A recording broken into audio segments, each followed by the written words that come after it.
Doctor గారు, ఇటీవల ప్రధానమంత్రి గారు పొదుపు పిలుపునిచ్చారు కదా, దీనిపై మీ కామెంట్ ఏంటి? మీరా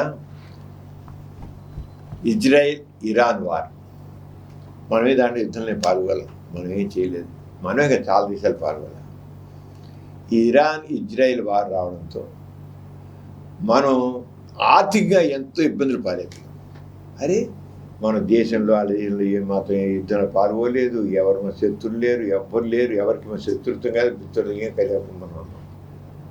ఎందుకని మన మోడీ గారు వెంటనే నా కాన్వాయ్లో కార్లు వేసాడు. ఆయన 2 కార్లు ఉంటున్నాడు కాన్వాయ్. మామూలుగా 15-20 కార్లు ఉంటాయి. అలాగే మన సీఎం గారు కూడా అలాగే కాన్వాయ్ సగం తగ్గించేయడం అన్నాడు అంతా. అలాగే అందరూ మంత్రులకి అందరికి వెళ్ళిపోయారు.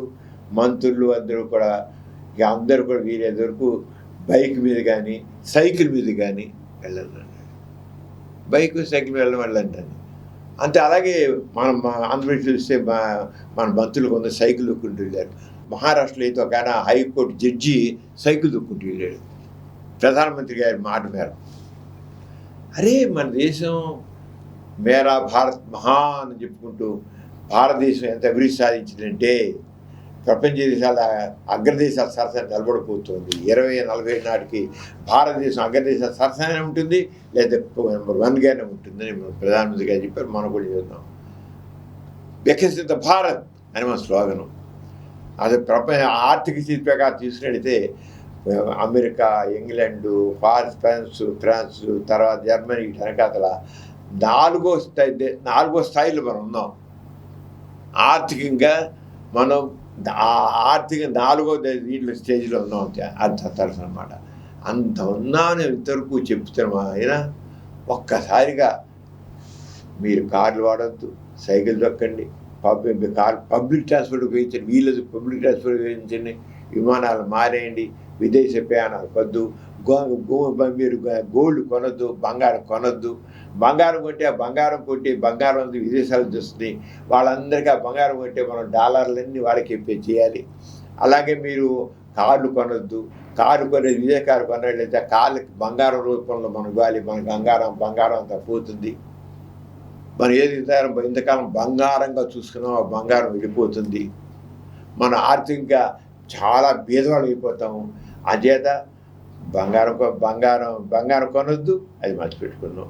కార్లు కొనొద్దు, విదేశీ వస్తువులు కొనొద్దు అని ఎంత చెప్పాడు. అంటే ఇండోనేషియాలో ఎఫెక్టే కాదు మన దేశం. మరి ఇంత ఇదిగా ఒక్కసారి ఆ హై లెవెల్ ఉంది దేశం. చివరికి మన గతి ఒక్క 3 వారాల్లోనే మన గతి అంత భయంకరంగా మారిపోయిందా? సామాన్యుడి ప్రశ్న అది. ఏంటి దిగజారిపోయింది? కాన్వాయ్ కార్లు వద్దు, మీరు వీళ్ళని పబ్లిక్ ట్రాన్స్పోర్ట్ ఎక్కండి, బస్సులు ఎక్కండి, సిటీ బస్ ఎక్కండి, లైన్ బస్ ఎక్కండి. మంత్రులకి, ఎమ్మెల్యేలకి, ఎంపీలకి ఏరోప్లేన్ వద్దు, వెళ్ళొద్దు. 1000 విమానాలు క్యాన్సిల్డ్, ఫారెన్ రైల్వే విమానాలు క్యాన్సిల్డ్. What is this? అంటే ఎంత ఆర్థికంగా అది 3 వారాల్లోనే దేశం అంత చితికిపోయిందని సామాన్యుడు ఆలోచించాడు. మరి ఇంత డబ్బు మన దేశం దాదాపు అగ్రదేశాల సరసన వస్తోంది అన్నది 3 వారాల్లోనే అక్కడితో చేసి ఇక్కడ మనం ఇంకా మనకైపోయింది. అంత ఇదిగా సామాన్యుడు ఆలోచించారు. తప్పేం లేదు. నిన్న మొన్నటిదాకా భారతదేశం మహాన్ అని చెప్పి మేరా భారత్ మహాన్ అని చెప్పిన మనిషి ఇవాళ బేదర్పులు వస్తున్నాయండి ప్రధానమంత్రి గారు. ఆయన అంటున్నాడు కదా, మన సీఎం గారు కూడా అలాగే చెప్పేశారు. ఏమిటి, ఎందుకని, ఏంటి అనిపించింది వాడికి అనిపించింది. అంటే మనది వాపే కానీ బలుపు కాదన్నాడు. మన దేశం ఎంత గొప్పగా ఉంది, వాపే కానీ బలుపు కాదన్నాడు అన్నాడు సామాన్యుడు. వాపు అనమాట మనకి ఇప్పుడు కబుర్లో ఏం లేదు. నిజంగా చూడాలంటే కరెక్ట్గానే ఉంది. ఎందుకంటే మనం ఇప్పుడు డిజిటల్గా ఉంది. ప్రపంచంతో ఉంది, భారతదేశం డిజిటల్గా ఉంది. సెల్ ఫోన్లు అయితే ఉండట్లేదు, టీవీలు అయితే ఉండట్లేదు, కంప్యూటర్లు అయితే ఉండటం లేదు. మనకి ప్రతీది డిజిటలే. అంతే కదా, డిజిటల్గా డిపెండ్ అయిపోయారు. ఇవన్నీ ఎక్కడ చూస్తున్నాయి? దిగుమతి చేసుకుంటాం అంటే అర్థం ఏంటి? ఆ దేశాలకి మన దేశంలో ఉన్న బంగారాన్ని, మనకున్న దగ్గర డాలర్లు కాదు, మన రూపాయలు పనిచేయవు అక్కడ, మన డాలర్ని పడుచుకోవాలి.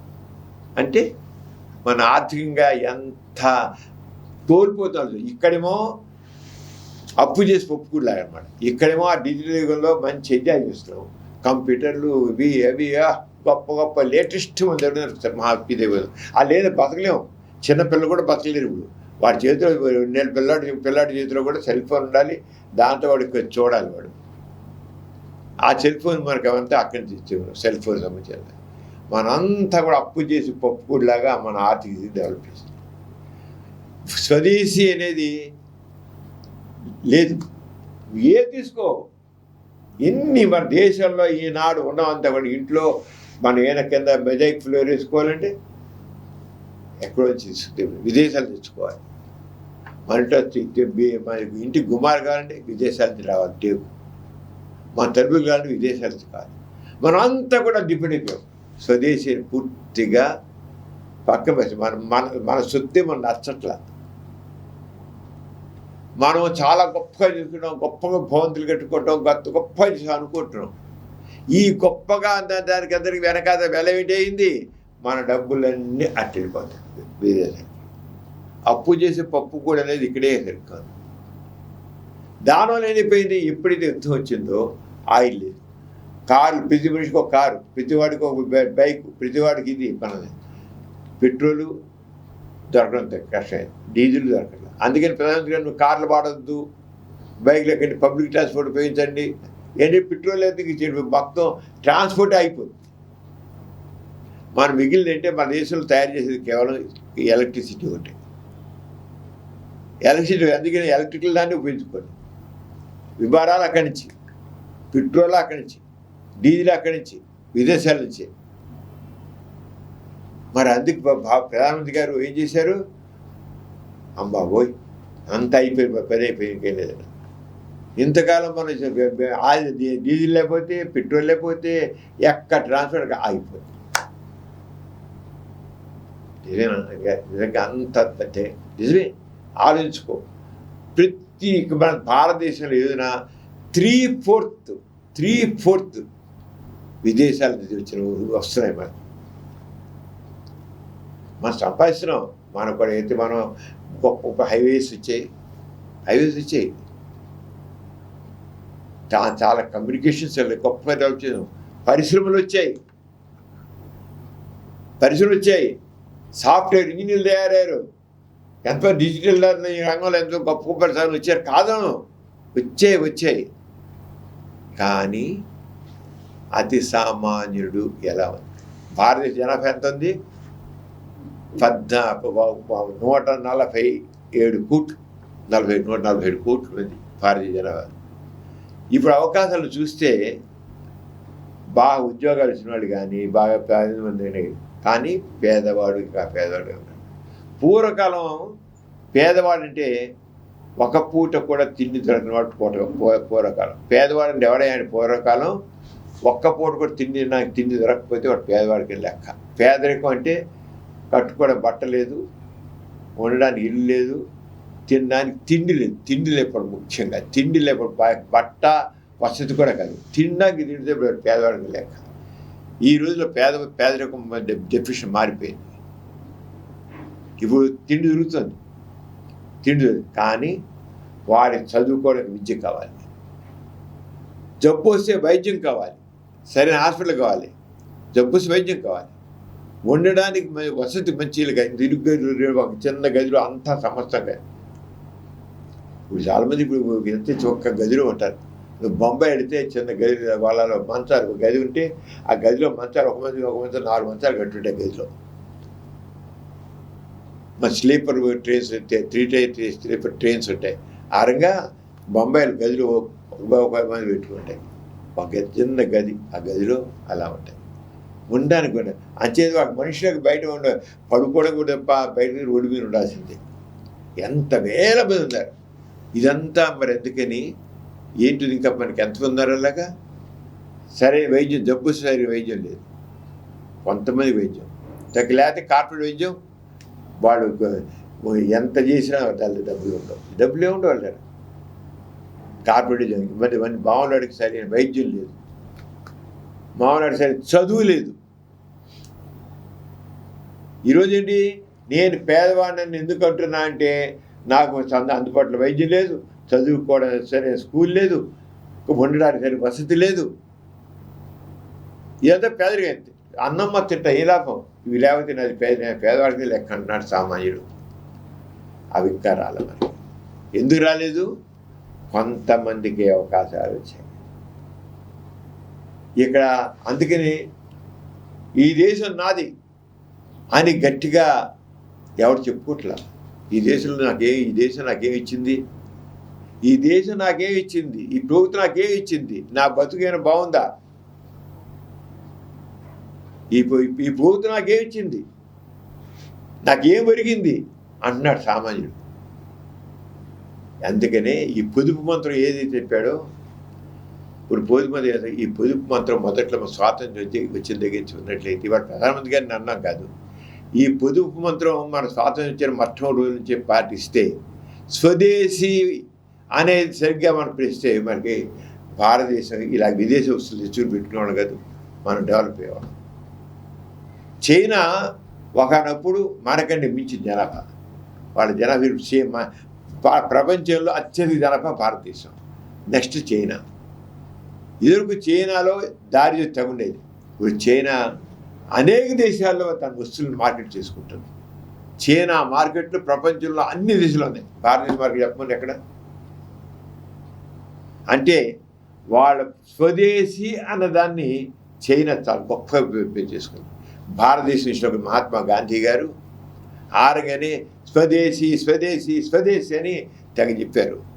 తెల్లవాడు పోయాడు, కానీ తెల్లవాడు చేసిన ఆ డాబు దర్పం ఉందే, అది మనకు కావాలి. ఆ డాబు దర్పం మాత్రం మనం వదిలిపెట్టాల. గాంధీ గారు ఏమన్నారు, ఇప్పుడు ఏదైతే రాష్ట్రపతి భవన్ అంటున్నామో అది వైస్రాయ్ భవనం. అని ఈ వైస్రాయ్ భవనాన్ని ఒక మ్యూజియంగా మార్చండి. కానీ ఎవరైతే రాష్ట్రపతి ఉన్నారో అతి సామాన్య వ్యక్తుల మధ్య ఉండండి, అలాగే ప్రధానమంత్రి ఒక అతి సామాన్య మధ్య ఉండండి. సామాన్యుల మధ్య ఉంటేనే ఆ మనిషి సామాన్యులు ఆలోచించగలుగుతాడు. దూరంగా ఉంటే రాష్ట్రపతి భవనంలో కూర్చుంటే అలా ఆలోచించలేదు. పైగా సామాన్యుడు రాష్ట్రపతి అయినా వాడు అక్కడ అడుగు పెట్టిన తర్వాత ఆ డాబు ఎవరికి అలవాటు పడిపోయి అలాగే ఉండాలి, అలా ఉండాలి. వాడికి అంతమంది లేదు కదా, వచ్చాడు కల్లా ఆ డాబు దర్పం కావాలనుకుంటాడు. ఈ డాబు దర్పం చూసి మామూలుడు కూడా నేను ఆ పవర్ పుచ్చుకుంటే, నేను కూడా ఆ పాలిటిక్స్లోకి వెళ్తే, నేను కూడా ఆ పదవి పొందితే నేను కూడా ఇలా అవుతా కదా. ప్రతివాడు సామాన్యుడు కూడా ఒక ఎమ్మెల్యేఓ ఎంపీఓ లేదా ఓటో అన్నా అంటే వాడికి దాంట్లో పదవి పెడితే మనకి ఆ డాబు దర్పం ఉంటుంది, నేను పెద్ద ప్రముఖి తిరుగుతాను అని అనుకుంటాను. అంటే మన సైకాలజీ ఎంత. గాంధీ గారు ఉన్నారు, పేదలతో పాటు ఉండండి, వాళ్ళతో పని ఉంటుంది, వాళ్ళు ఐటీపై ఉంటారు, బాధలు తెలుసుకోండి అని ఆయన. ఇప్పుడు గాంధీ గారు చెప్పింది ఆయన స్వాతంత్రం రాకముందు గాంధీ గారు చెప్పారు, మేరే సప్నం కా భారత్, నా కలల భారతదేశం. मैं ऐसे भारत के लिए कोशिश करूँगा जिसमें गरीब से गरीब आदमी भी यह महसूस करे कि यह उसका देश है, जिसके निर्माण में उसकी आवाज़ का महत्व है. मैं ऐसे भारत के लिए कोशिश करूँगा जिसमें ऊंच नीच का कोई भेद ना हो, जातियाँ मिलजुल कर जाती हों. ऐसे भारत में अस्पृश्यता और शराब तथा नशीली चीज़ों के अनिष्टों के लिए कोई स्थान ना होगा. उसमें स्त्रियों को पुरुषों के समान अधिकार मिलेंगे. सारी दुनिया से हमारा संबंध शांति और भाईचारे का होगा. यह है मेरे सपनों का भारत అని మహాత్మా గాంధీ గారు. అంటే ఆయన కలలు కంటుంది, ఆయన కృషి చేస్తుంది, పోరాడుతోంది. నేను పోరాడుతున్న భారతదేశం దేనికోసం అంటే, ఎటువంటి భారతదేశం కోసం అంటే నేను ప్రయత్నం చేస్తుంది, నేను పోరాడుతోంది, నేను కావాలని కోరుకుంటోంది. ఏ భారతదేశం కోసం నేను పోరాడుతున్న బ్రిటిష్ వాళ్ళతో ఎంత అదేంటంటే అత్యంత పేదవాడు కూడా ఇది తన దేశమని, దీని నిర్మాణంలో తన గొంతుకు విలువ ఉందని భావించే భారతదేశం కోసం కృషి చేస్తారు. ఎవడైతే అత్యంత పేదవాడు ఉన్నాడో వాడు కూడా నా వాయిస్కి, నా మాటకి విలువ ఉంది. ఇది నా దేశం, నా కోసం ఉన్న దేశం, నేను కోరుకుంటున్న దేశం అని అత్యంత పేదవాడు కూడా అనుకోవాలన్నాడు. ఉన్నత నిమ్న వర్ణ భేదం లేని కులాల వారు సామరస్యంగా కలిసి జీవించే భారతదేశం కోసం నేను కృషి చేస్తాను. ఎక్కువ తక్కువ లేవు, అన్ని కులాలు సామరస్యంగా ఉండాలి. ఇప్పుడు ఎలా ఉంది? కులాల మధ్య కుమ్ములాట్లు. అటువంటి భారతదేశంలో అంటరానితనానికి, మద్యపానం, మాదక ద్రవ్యాలు దుష్ప్రభావాలకు తావు ఉండదు. నేను కళ్ళల కన్నా భారతదేశంలో అంటరానితనం లేదు, ఉండదు, అస్పృశ్యత లేదు, మద్యపానం ఉండదు. మాది అందరు మనుషులు సమానంగా ఉంటారు. ఇక్కడ మహిళలకు పురుషులతో సమాన హక్కులు ఉంటాయి. యావత్ ప్రపంచంతో మన సంబంధాలు శాంతి సౌభృతంతో కూడి ఉంటాయి. ఇది నా కళల భారతదేశం. ఈ కళల భారతదేశం కావాలంటే ఏం కావాలి? మనలో పనికిరాదు, ఆడంబరాలు పనికిరావు. ఆడంబరాలు ఉంటే అది కొంతమందికి పెరుగుతాయి. ఆ ఆడంబరాల భారతదేశం మన స్వాతంత్రం చేయించి ఆడంబరాలు పిలబట్టి, ఆడంబరాలతో కూడుకొట్టి ఎవరైతే పదవులు వెళ్తారో ఆ పదవుల్లో నేను కూడా ఎమ్మెల్యే అయితే, ఎంపీని అయితే, మినిస్టర్ని అయితే నేను అంత స్థితిగా ఉంటాను కదా. ఏంటి పాడు బతుకు? ఏదరంగా అందుకే లక్షల కోట్లు ఖర్చు పెట్టి ఎమ్మెల్యేలు ఎంపీలు అవుతున్నారు, అయ్యాక ఎంపీ అవుతున్నారు. అక్కడి నుంచి దోచుకోవడం మొదలు పెడుతున్నారు. పెదలు ఏంటి పోతారు? అయిపోయింది. మన సంపద ఏంటైపోయింది? లెక్కలో లేకుండా పోతుంది. ఇదా భాగ్యం మనకు. ఇందుకోసం భగత్ సింగ్ ప్రాణాలు ఇచ్చిన, ఇందుకోసమా నేతాజీ చేసిన, ఇందుకోసమా ఇంకోటి చేసిన, గాంధీ గాంధీ ఇందుకోసం కళ్ళగంది. ఇలాంటి తెల్లవాడు పోయాడు కానీ నల్లవాడు వస్తుంది.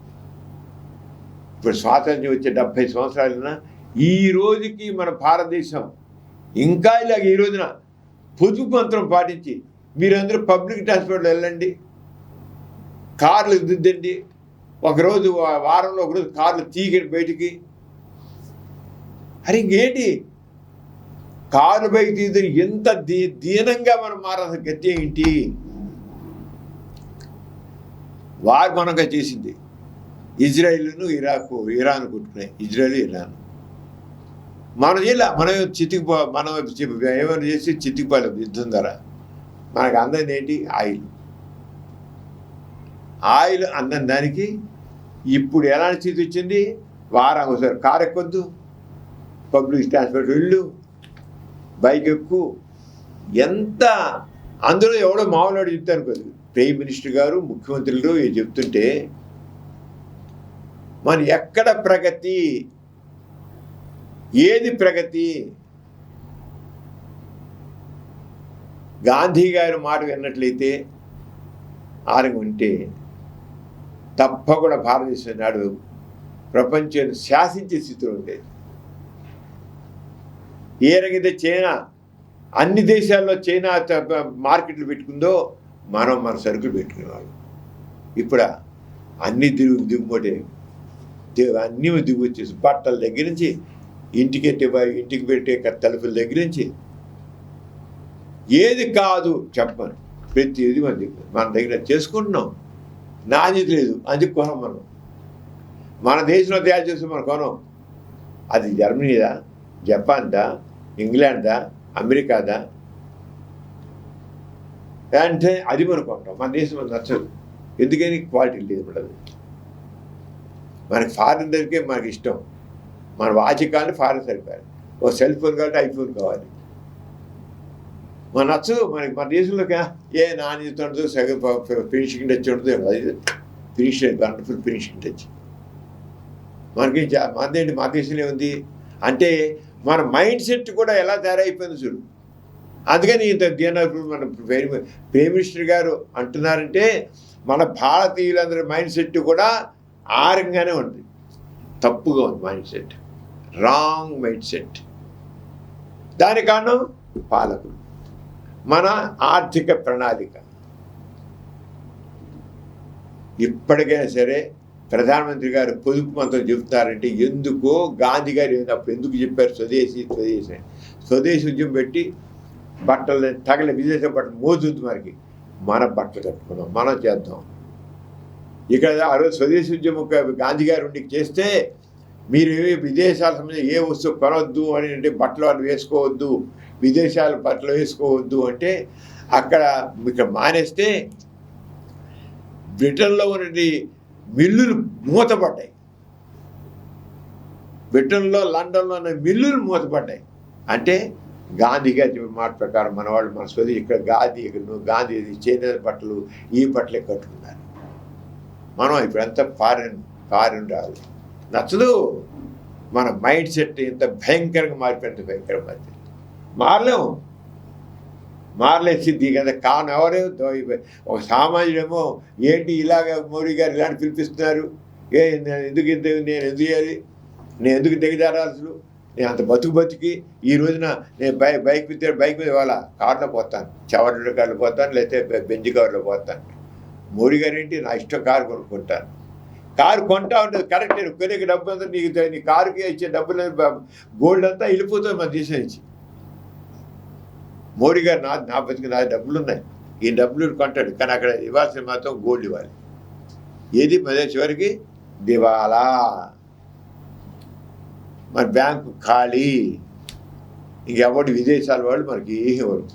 అప్పుడు మొదలవుతున్న అసలు అడుక్కోవడం, మళ్ళీ మనం అడుక్కోవడం. మళ్ళీ ఇది ఆర్థిక పరిస్థితి. మనం ఇలాగే మోడీ గారి మాట వినకపోతే, గాంధీ గారి మాట వినకపోతే ఈ పరిస్థితి వచ్చినట్టునే. ఈ రోజున మోడీ గారి మాట వినకపోతే, మన సీఎం గారి మాట వినకపోతే మనం తప్పకుండా దివాలా తీస్తాం. మళ్ళీ మనం చాలా బీదరికంలో వెళ్ళాలి. కానీ ఇది పాలకుల యొక్క వాళ్ళ యొక్క ప్రణాళికల యొక్క ఫెయిల్యూర్ అంటాను నేను. ఎందుకు స్వదేశీ పెంచలేదు? ఊరికి పేరుకి చేనేత వస్త్రాలు ఎగ్జిబిషన్ పెడతారు, సంవత్సరం ఒకసారి 2 సార్లు. మంత్రి గారు రిబ్బన్ కట్ చేస్తాడు, చేనేత చీరలు చేనేత బట్టలు. ఎవడు వెళ్ళుకుంటున్నాడు అంటే మనం మోజంతా విదేశాల మీద మోజు, విదేశీ వస్త్రాల మీద మోజు, విదేశీ వస్తువుల మీద మోజు, మన చదువులేని విదేశీ చదువుల మీద మోజు. అందుచేత ఇవాళ మోడీ గారు పిలిపించారు కానీ అలా కాదు చెప్పేది. మనలో మన ప్రణాళిక లేని కూడా స్వదేశీ మీద ఉండాలి.